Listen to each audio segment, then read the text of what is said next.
Bradley Benoit.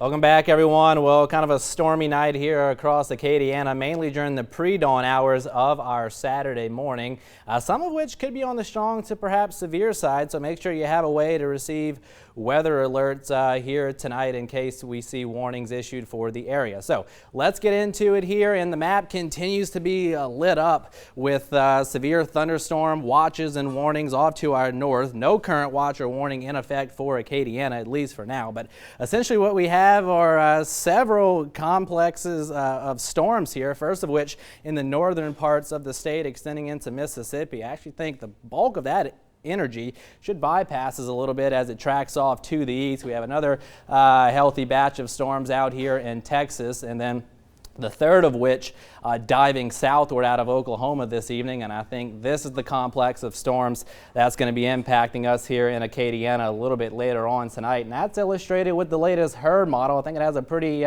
good handle on the current situation. So we pick it up at 4 a.m. tomorrow morning, and some pretty nasty looking storms out towards Natchez and Macomb in Mississippi, and these are areas that are under a little bit of a greater risk to see severe weather, but nonetheless here across Acadiana we'll still have to be on the lookout for storms that'll be capable of producing damaging straight line winds, maybe some hail, and even an isolated tornado. But our primary concerns are going to be those gusty winds and hail as these storms push on through a little bit later on tonight. So timing wise, we'll say 4 to about 7 or 8 o'clock tomorrow morning across Acadiana, but you got to give or take an hour or two because the models aren't perfect on timing. But here we go around 5 or 6 o'clock tomorrow morning, making their way across portions of the I-10 corridor in the heart of Acadiana with some locally heavy downpours, some thunder and lightning. So that may wake some of us up for sure by tomorrow morning. And then all of this mess progressing and marching off to the south and east. And really, I think by 9, 10 o'clock tomorrow morning,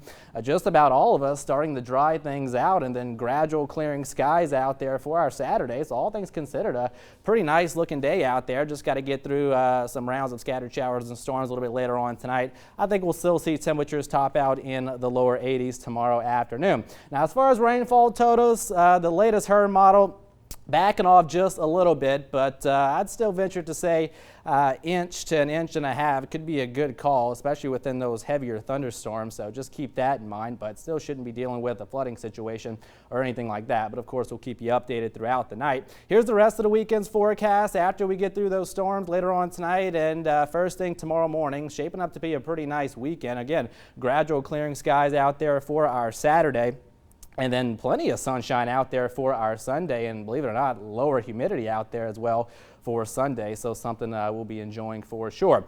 In the short term, relatively quiet here this evening, mild and humid, but showers and storms on the way a little bit later on tonight. Again, we'll say primarily 4 to 7 or 8 o'clock tomorrow morning. Some of those storms could be on the strong to perhaps severe side, mid-60s for an overnight low. And after early morning storms tomorrow, gradual clearing skies throughout the day. Pretty nice day in store, all things considered.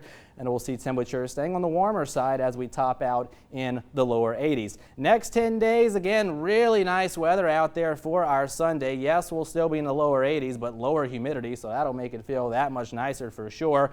And staying somewhat settled as we head through the course of next week, with some daily rain chances remaining in the mix, and if we get lucky, hopefully maybe a slightly cooler as we head into the middle and latter parts of next week. That's going to do it for weather for now. We have more news coming up after the break.